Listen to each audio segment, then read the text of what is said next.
21번은 실행계획을 묻고 있는데 이것도 마찬가지로 시험 포맷에서 빠졌어요. 실행계획이라고 하는 거, 옵티마이저, 실행계획 이런 것들은 SQL P로 올라갔어요. P. 그쪽에 공부하실 때는 실행계획도 공부를 하시게 되는데 SQLD에서는 실행계획은 공부하지 않으셔도 될 것 같습니다. 22번. 주어진 SQL문에서 오더바이로 사용할 수 없는 것은, 자, 오더바이 뭐예요? 정렬이죠. 정렬인데 오더바이는 일단 이 문제를 푸는데 그냥 쉽게 생각하면 되고 이것도 되고 이거 뭐지? 자, 이게 무슨 얘기냐면 오더바이는 순서상, 실행 순서상 셀렉트 다음이에요. 셀렉트절 다음입니다. 오더바이는. 셀렉트 문에는 오더바이, 그룹바이, 해빙, 프롬 여러 가지가 딸려 있는데 그 순서를 외우라고 말씀드렸어요. 순서 꼭 외워야 돼요. 순서. 셀렉트 문 실행 순서. 이거는 진짜 꼭 외워야 돼요. 100% 거의 100% 나오는 문제라서 뭔가요? from, where, 그 다음에 group by, having, 그 다음에 select, 그 다음에 order by. 욕하면서 왜 구했소? 이 책에 적어놓긴 했는데 외우는 방법, 외우는 팁입니다. F, from, where, group by, having, select, order by. order by가 맨 마지막이에요. select 다음이고. 자, 뒤에 실행되는 것은 앞에서 실행되는 것에 별명을 쓸 수 있습니다. 혹은 뒤에서 실행되는 것은 앞에서 실행되는 것을 알고 있다. 메모리상에 가지고 있다. 해석할 수 있다. 이런 얘기입니다. 오더바이는 셀렉트 절에 사용된 아이들을 알 수 있다. 셀렉트, 그래서 오더바이가 단순히 칼럼명만을 사용할 수 있는 게 아니고 칼럼의 인덱스, 그것도 셀렉트 절에 나열된 칼럼의 인덱스. 요게 1, 요게 2, 그 다음이 3이에요. 근데 없잖아요. 셀렉트 절에는 잡하고 로 카운트 두 개밖에 없죠. 그렇기 때문에 오더바이 3이라고 하는 것은 오류가 나옵니다. 나머지는 허용이 돼요. 잡, 이 자체 로 카운트 DSC라고 하는 거. DSC 오더바이에는 ASC, DSC가 선택적으로 붙을 수가 있죠.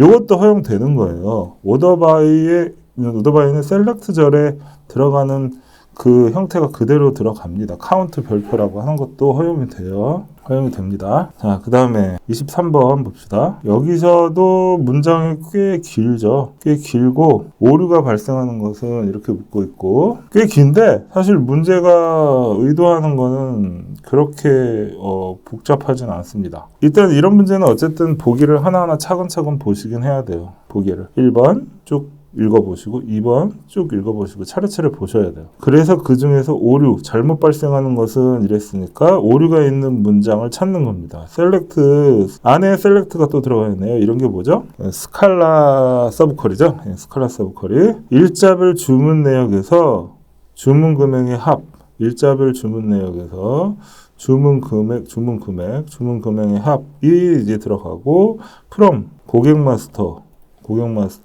테이블에서 그룹 바이 회원번호로 그룹 바이 한다. 딱히 문법적으로 뭔가 이상한 건 없어 보여요. 2번 셀렉트 sum 일자별 주문 내역의 주문 금액, 일자별 주문 내역의 주문 금액, from 일자별 주문 내역 문제 없고 풀 아우터 조인이 있네요. 풀 아우터 조인에서 일자별 주문 내역하고 고객 마스터라는 두 개의 테이블을 풀 아우터 조인하죠. 풀 아우터 조인을 해서 하는데 on 기준키를 뭐로 삼느냐면 회원번호로 삼는다. 고객 마스터에도 회원번호가 있고 일자별 주문 내역에도 회원번호가 있어요. 풀 아우터 조인 가능하죠. 그런 다음에 그룹 바이를 하고 있어요. 고객 마스터 회원번호. 이것도 딱히 뭔가 문제 있는 건 안 보입니다. 3번 select sum 이렇게 돼 있고 역시 마찬가지로 from에서 고객 마스터 일자별 주문 내역이 있고 where절이 붙어 있고 자, 이런 거 보시면 돼요. 고객 마스터의 회원번호 문제 없죠. 일자별 주문 내역의 회원번호 문제 없어요. 그룹 바이 역시 고객 마스터의 회원번호 문제 없습니다. 자, 4번이 사실은 답인데 뭐가 문제되냐면 보세요. 유니온 올이라는 거 보세요. 유니온 올의 앞에는 고객 마스터죠. 근데 뒤에는 일자비를 주문 내역이죠. 사실 답을 알고 보면 너무 쉽지만 문제를 푸는 과정에서는 어려울 수 있죠. 어쨌든 유니온 올이라고 하는 것은 유니온 또는 유니온 올이라고 하는 것은 스키마가 같은 두 개의 테이블을 대상으로 합니다. 스키마가 다른 경우는 조인을 해야죠. 스키마가 다른 경우는 조인을 해야 돼요. 스키마가 같은 경우에 유니온이나 유니온오를 할 수 있고, 그럼 스키마가 다른 경우는 이게 뭐예요? 조인을 하는 거죠. 병합할 때. 스키마가 다른 경우는 조인. 스키마가 뭔가요? 여기서 말하는 스키마라고 하는 것은 칼럼의 개수와 칼럼의 타입, 칼럼의 개수와 각각의 칼럼의 타입. 이게 같은 두 개의 테이블을 대상으로 해서는 유니온이 가능하죠. 근데 다른 경우에는 유니온은 안 되는 거예요. 유니온은 할 수가 없어요. 다음 24번 봅시다. 다음 보기 중 SQL 명령어가 올바르지 않은 것은, 이런 문제는 빠르게 문제를 풀고 넘어가도 되는데 실수만 하지 마세요. 실수만. 급하게 풀다가 그냥 착각해서 실수하는 경우가 있습니다. DDL은 뭐예요? DDL은 데이터 정의 언어, 데피니션 랭귀지죠. 대표적인 게 크리에이트예요. 그 다음에 뭐야? 알터, 트렁케이트, 이런 것들이 DDL이죠. DDL이에요. DDL. 리보크는 그랜트하고 같이 외우셔야 되는데, 리보크, 그랜트, 유저, 롤 이런 게 뭐예요? DCL 맞고요. 리네임은 DML이 아니죠. 리네임은 DDL이에요. 여기 들어가는 게 리네임. DML은 뭐가 있어요? DML은 일단 셀렉트가 DML이에요. 셀렉트, 업데이트, 델리트, 머지, 요게 DML이에요. 데이터 조작 언어, 매니플레이션 랭귀지. 아시겠죠? 그 다음에 여기는 없지만 여기 보시면 TCL 있죠. TCL, 트랜잭션. 이거 뭐가 있어요? 네, 롤백, 그 다음에 세이브 포인트, 커밋, 이런 것들이 TCL. 그래서 그거 알아두시면 문제 푸는데 어려움이 없으실 겁니다. 다음 25번, 다음 파티션에 대한 설명으로 틀린 것을 고르시오. 여기서 말하는 파티션은 파티션 바이를 얘기하고, 윈도우 펑션의 파티션 바이를 얘기합니다. 윈도우 펑션의 파티션 바이의 틀린 것은, 요거는 그 코드를, SQL 코드를 해석하는 것을 묻고 있어요. 해석을 제대로 하는지. 1번부터 차례대로 그래서 보겠습니다. 랭크하고 오버, 파티션 바이, 잡. 파티션 바이 잡 하게 되면 직업별로 그룹핑을 한다는 뜻이고, 오더 바이 급여하면 직업별로 그룹핑을 해서 오더 바이 급여 DSC 하면 급여가 높은 순서로 랭크라고 했으니까 순위를 매기죠. 직업별 급여가 높은 순서대로 순위가 부여되고, 동일한 순위는 동일한 값이 부여된다. 이게 랭크에 대한 설명인데, 동일한 순위는 동일한 값이 부여되는 경우가 랭크도 있고 댄스 랭크도 있죠.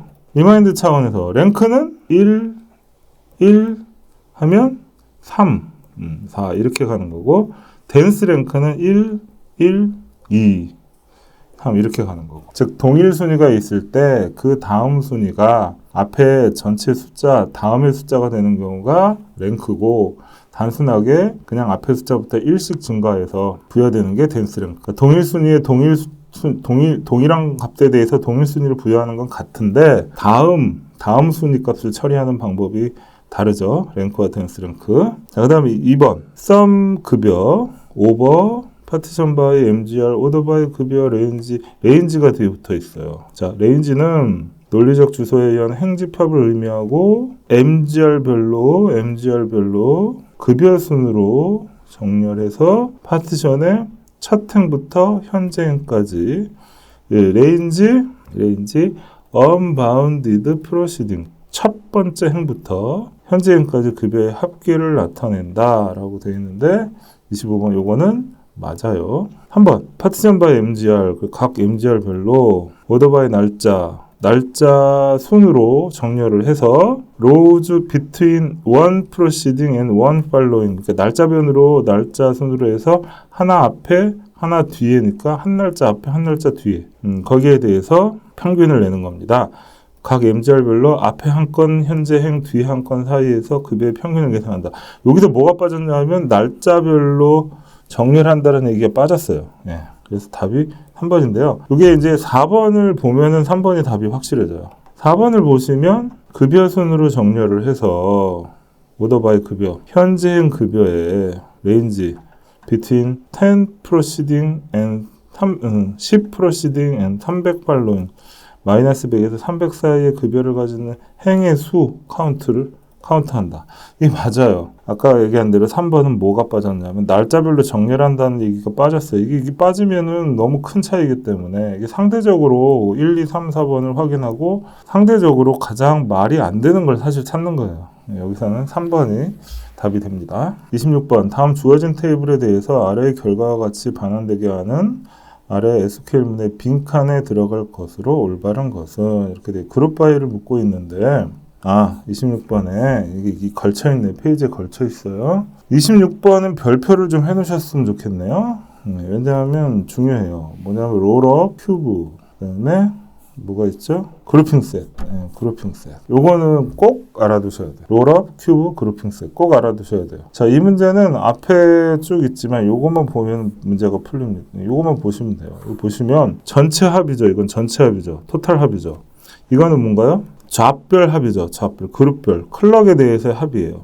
매니저에 대해서 합이고, 요거는 뭔가요? 요거는 D네임, 부서별 합이죠. 부서별 합. 자, 요게 좀 헷갈리실 수 있어서 하면, 요거는 전체, 요거는 잡별. 그다음에 요거는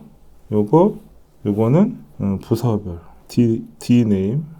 이게 부서명이라서 부서명이고 그 다음에 나머지 요거는 부서 그 다음에 직업 D네임 잡 별로 이제 합산을 한 거죠. 여기 보면 전체도 있고 잡별로 합산한 것도 있고 부서별로 합산한 것도 있고 부서 직업으로 해서 합산한 것도 있어요. 이거는 그냥 딱 공부하셨으면 답이 딱 나옵니다. 큐브예요. 큐브 D네임 잡하면 D네임 잡으로 그룹핑하고 그 다음에 D네임으로 그룹핑하고 잡으로 그룹핑하고 그 다음에 전체로 그룹핑하고 이게 큐브예요. 롤업은 뭔가요? 롤업은 1차원적으로 한다고 설명을 하는데 보통 여기서 요게 빠진 게 그 롤업이에요. D네임 잡 그 다음에 앞에 거 D네임 그 다음에 전체 요게 롤업이에요. 그룹핑 셋은 D네임 이거 언급된 것만 D네임 그 다음에 잡 요걸로만 그룹핑하죠. 그래서 이 문제의 해답은 1번이에요. 큐브예요. 큐브. 조금 자세히 또 설명드리면 만약에 이게 롤업이잖아요. 만약에 롤업이면은 D네임 그 잡이 빠져야 돼요. 요게 빠져야 돼요. 롤업이면 요게 빠지면 롤업이에요. 그 다음에 전체하고 요 부서 직업별 요게 빠지면 그러면 그룹핑 셋이에요. 잡별, 부서별만 남으면 그룹핑 셋이에요. 아시겠죠? 요거 중요한 문제니까 꼭 별표해 두시고 이게 순서가 여기는 약간 문제라서 전체가 위에 올라와 있고 이거는 오더 바이를 거느냐 마느냐에 따라서 좀 달라질 수도 있고 실제로 출력을 해보시면 전체가 뒤에 나오거든요. 그런 거는 그러니까 지금 저희 카페에도 질문들이 가끔 올라오는데 정확하게 순서에 막 되게 중요하게 생각하시는 경우가 있는데 이거를 꼭 말씀을 드리고 싶어요. 데이터베이스는 조회를 할 때 무순이라는 개념이 있어요. 무순. 즉 순서가 중요하지 않은 경우는 데이터베이스가 어떤 순서로 출력하든 간에 상관은 없다. 그러니까 출력되는 우리가 오더 바이 이런 식으로 명확하게 정렬을 해서 순서를 명시하면 거기에 맞는 결과를 주는데 그렇지 않을 경우에는 데이터베이스는 내부적으로 최적의 알고리즘으로 수행하고 결과를 뿌려준다. 다시 얘기해서 그 순서가 꼭 그렇게만 출력되는 게 정답이냐라고 하면 그건 모른다는 거예요. 무순이라고 하는 것은 데이터베이스에는 각 행들이 실제로 어떤 테이블에 속하는 각 행들이 순서가 정해져 있지 않습니다. 그걸 출력할 때 오더바이를 통해서 정렬을 해서 명확하게 순위를 매겨서 순서대로 출력하고 싶을 때는 쿼리문에 그걸 언급을 해줘야 되고 그렇지 않다라고 한다면 데이터베이스가 출력하는 대로 그냥 출력이 돼요. 그거 꼭 명심하세요. 무순이라고 하는 개념. 그렇기 때문에 책에 이렇게 쭉 했는데 이거 왜 1, 2, 3, 4번으로 안 나오고 1, 4, 3, 2로 나오나요? 이거 오류 아닌가요? 아니에요. 데이터베이스에 따라서 무순일 경우에는 순서가 상관없이 출력이 돼요. 그거를 1, 2, 3, 4라고 꼭 명확하게 순서로 출력하고 싶으면 오더바이를 명시해야 된다. 이런 거예요. 아시겠죠? 자, 그 다음 27번 봅시다. 인덱스에 대한 건데 사실 이것도 엄밀하게 하면은 이번 시험 범위에는 빠졌어요. 인덱스에 대해서. 근데 인덱스라는 개념은 알아두시라고 했죠. 인덱스에 대한 개념. 인덱스는 검색을 할 때 속도 향상을 위해서 하는 거예요. 즉 어떤 칼럼에 대한 값들이 막 그 뭐 1000건, 10,000건, 뭐 100만 건 이렇게 들어가 있는데 인덱스가 생성되어 있지 않다면 뭐 여러분 사전을 찾을 때도 그렇잖아요. 뒤에 인덱스가 없으면 찾기가 없으면 1000페이지부터 마지막 페이지까지 사실은 다 찾아봐야 되는 거잖아요. 근데 인덱스라고 하는 혹은 목차라는 게 있으면 목차를 보고 페이지를 앞으로 넘기고 뒤로 넘기고 해서 금방 찾죠. 인덱스도 마찬가지예요. 인덱스가 생성이 돼 있으면 어떤 특정 칼럼, 그러니까 어떤 칼럼의 특정 값을 찾을 때 검색 속도가 굉장히 올라갑니다. 근데 그 인덱스는 알고리즘이 여러 가지이기 때문에 한 가지로만 구현이 되어 있지가 않고 뭐 순차 인덱스, 결합 인덱스, 비트맵 인덱스 뭐 이런 식으로 여러 가지 인덱스가 있고요. 여기서 보면 인덱스 수가 증가하면 입력 삭제 수는 저하될 수 있다. 인덱스라고 하는 거는 뭔가 하나 내부적으로 참고할 수 있는 어떤 일종의 사전에 표제나 찾기, 목차 같은 걸 만드는 개념이기 때문에 당연히 삭제나 수정을 할 때, 삽입, 삭제, 수정할 때 부가적인 뭔가 작업을 하게 되는 거예요. 데이터베이스가. 그러니까 속도가 느려질 수 있죠. 그죠? 그런 개념만 알고 계시면 돼요. 자, 다음 28번. 다음 주어진 테이블에서 해당 SQL 문을 실행한 결과로 알맞은 것은 요거 2회차에도 있었던 문제입니다. 2회차에서도 있었던 문제고 뭐 똑같은 문제인데 null 값이 있을 때 in 하고 여기에 null이 있을 때 요거를 헷갈리지 마. 요거가 중요하다. 왜? in 하게 되면 in 하고 조금 명확하게 써봅시다. B, C, null 이렇게 있으면 A equal B or A equal C or A equal null. 이거 같은 거예요. 이거 같은 거예요. 이거 두 개는 같은 거예요. 여기서 핵심은 요거예요. A equal null이 어떻게 해석되느냐. 이거를 공부를 안 한 사람은 A는 null이다 이렇게 해석을 하는데 공부를 하신 분은 null은 is null로만 비교할 수 있다라는 걸 공부하신 분은 A equal null은 무조건 false가 된다라는 걸 알 수 있을 거예요. 얘는 무조건 false가 돼요. 아시겠죠? 무조건 false가 됩니다. 다시 얘기해서 null equal null 하게 되면 이거는 false다. true가 아니라 false다. 요걸 알고 문제를 푸시면 컬럼 1이 1, 2, null 이렇게 돼 있어. in이잖아요. 그러니까 1, 2는 요거만 해당이 되는 값이 나온다 하는 거죠. 뭐 모르더라도 여기는 그게 없어요. null 1, 2가 들어있으면 뭐 함정일 수 있는데 일부러 어렵게 안 내려고 만약에 여기 보기 중에 null 1, 2인 거에 넣어놓으면 많은 사람들이 그 함정에 빠지실 수 있는데 아예 뺐어요. 그러다 보니까 뭐야 2번, 3번, 4번 다 아니고 그럼 답이 1번일 수밖에 없네. 요런 부분도 있어요. 근데 공부하실 때는 명확하게 알아두시면 좋겠죠. 참 29번 SQL의 특징이 아닌 것을 고르시오. SQL은요 보통 비절차적 언어라고 합니다. 비절차적 언어라고 해요. 비절차적 언어란 얘기는 위에서부터 순서대로 차근차근 실행되는 언어가 아니라는 거예요. SQL은 결과만을 서술합니다. 이렇게 하는 결과를 보여줘 라고 하는 결과만을 서술하지 그 실행 순서와 실행되는 방법, 계산하는 방법 등을 명시하진 않아요. 예를 들어 order by라고 하게 되면 그 order by에서 그 칼럼으로 정렬을 한 결과를 보여줘 이런 얘기지 정렬을 하는 방법 이런 거를 명시하진 않습니다. 그래서 SQL은 비절차적 언어라고 해요. 단지 SQL에 뭐가 들어가 있냐면 그럼 절차적 언어적 특성도 있다라고 하는 설명이 있는데 그게 뭔가요? 펑션, 함수나 프로시저 등을 선언할 때는 함수나 프로시저는 그 안에 순차적인 연산 혹은 로직을 프로그램을 짤 수 있고 그렇기 때문에 그럼 뭐야 프로시저를 짤 때는 뭔가 절차적인 특성이 필요해지네. 그래서 보완을 한 게 오라클은 PL SQL이고 MS SQL은 SQL 서버는 TSQL이라고 하는 보완이 되는 언어가 추가된 거예요. 다시 얘기해서 그냥 SQL이라는 것은 비절차적 언어인데 PLSQL이나 TSQL이 얘가 절차적 언어적 특성을 갖는 겁니다. SQL 안에 PLSQL과 TSQL이 포함됐다라고 볼 수도 있지만 일반적으로는 그렇게 안 보거든요. 그래서 SQL의 특징이 아닌 것은 29번에서 골라라 그러면 구조적이고 집합적이고 선언적이고 이건 맞는데 절차적이라는 말이 틀린 겁니다.